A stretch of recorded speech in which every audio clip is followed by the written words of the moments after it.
October 28, 1846.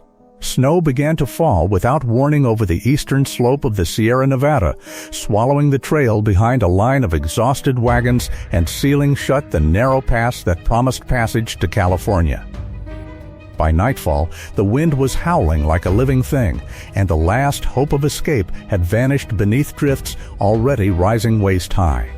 High in those mountains, more than 80 emigrants, men, women, and children of the Donner Party, stood at the edge of a winter that would become one of the darkest survival stories in American history. They had left Springfield, Illinois, in the spring, drawn west by rumors of fertile valleys and open land. The year was 1846, and the fever of manifest destiny pulsed across the young republic. Among them were the families of George and Jacob Donner, seasoned farmers, and James Reed, a businessman with ambition and a temper that would soon fracture the fragile unity of the group. Their wagons creaked beneath the weight of possessions meant for a new beginning: iron stoves, seed grain, heirloom furniture, and the unspoken belief that hardship was only temporary. The journey across the plains had been long but manageable. Buffalo grass bent beneath the wheels, rivers were forded with calculated risk, and each sunset carried them closer to a horizon painted with promise. Yet beneath the optimism ran a thread of doubt. They had chosen a recently proposed shortcut through the Wasatch Mountains and across the Great Salt Lake Desert, a path known as Hastings Cutoff. It was said to save time. Instead, it cost them weeks. In the Wasatch, trees choked the narrow canyons, forcing the emigrants to hack their own road. Axes rang from dawn to dusk, splintering pine and echoing through ravines that seemed to resist their passage.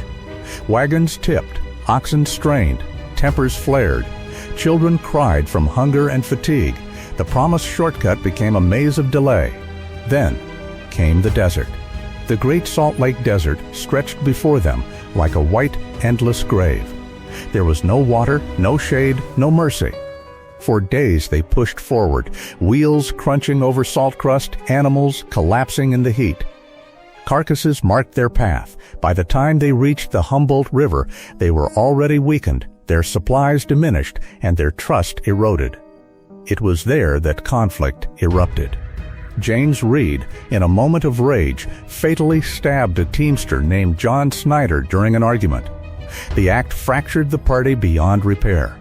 Reed was banished, forced to ride ahead toward California alone, leaving his wife and children behind.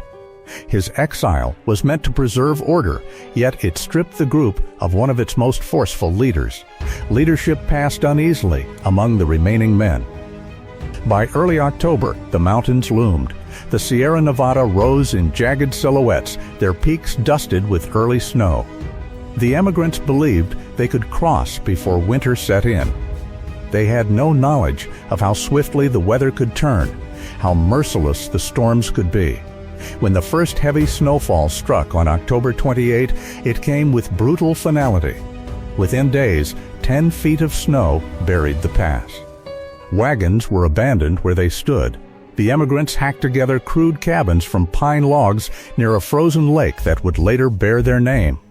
Others, including the Donners themselves, were trapped several miles back with broken wagons and injured oxen, forced to construct shelters from brush and hides.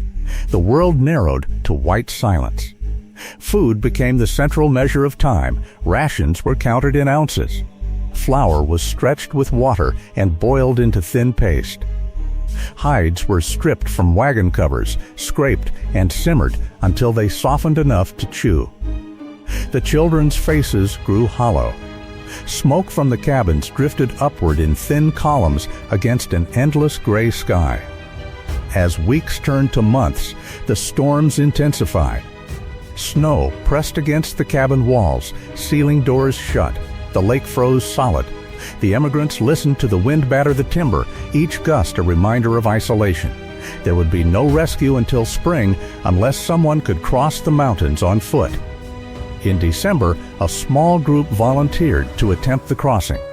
They fashioned crude snowshoes from oxbows and rawhide, binding them to their boots with strips of cloth. 17 souls set out into the blizzard, later remembered as the Forlorn Hope. Among them were men and women driven by desperation, willing to risk death for a chance at salvation. The journey was agony. Snow blinded them. Hunger gnawed relentlessly. One by one, members of the group collapsed. They ate what little they carried, bits of dried meat, scraps of leather, until nothing remained. The mountains showed no mercy. When the first of them died, the unthinkable choice emerged. It was not made lightly. It was not spoken of in pride. Survival, stripped to its rawest instinct, overrode every social boundary. The dead became sustenance for the living. Tears froze on cheeks as flesh was cut and shared. Some refused and perished. Others endured, haunted by what necessity demanded. 7 of the original 17 eventually staggered into a settlement in California after weeks of suffering. Their arrival sent shockwaves through the frontier communities. The tale they told was almost beyond belief. Rescue parties were organized at once, men loading mules with provisions and preparing to climb into the frozen Sierra. Back at the lake, conditions worsened. Death visited quietly. Children succumbed first, their bodies too frail to withstand starvation. Mothers whispered reassurances they no longer believed. The cabins grew still, punctuated only by the crackle of low fires and the wind scraping against logs. In February 1847, the first rescue party reached the camp. They found survivors skeletal and dazed, eyes reflecting months of terror. The rescuers distributed what food they could spare, but supplies were limited.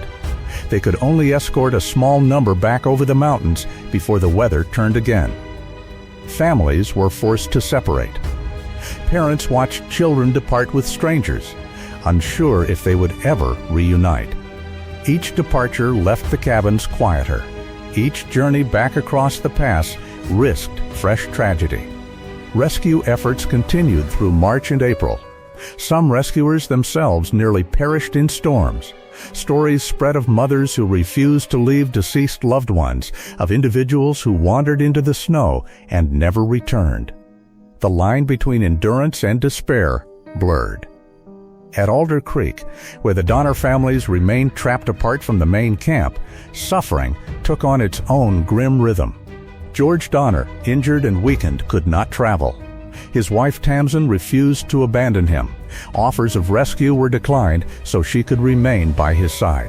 When George died, Tamsin stayed still longer, unwilling to leave his body behind. By the time rescuers returned, she too had perished. By late April, the last survivors were brought down from the mountains.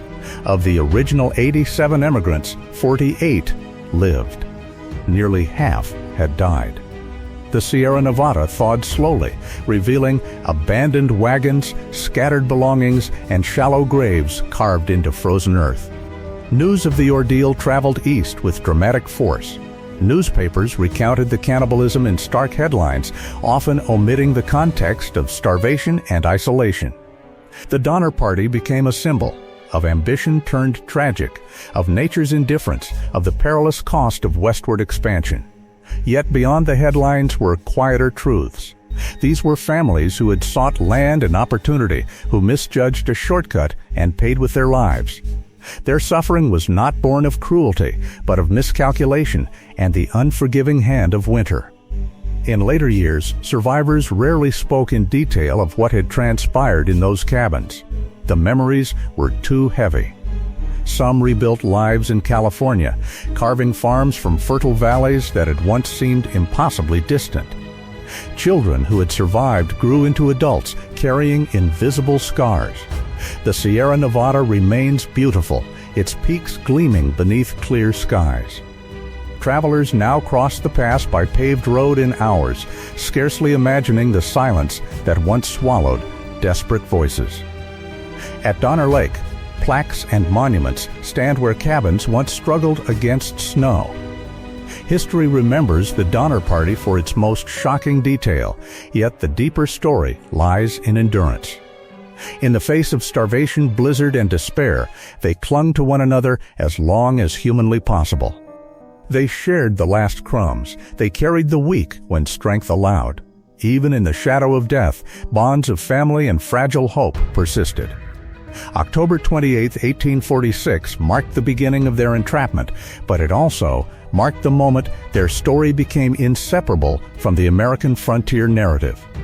It stands as a caution carved in ice, a reminder that ambition without preparation can turn lethal, and that nature does not bend to human desire.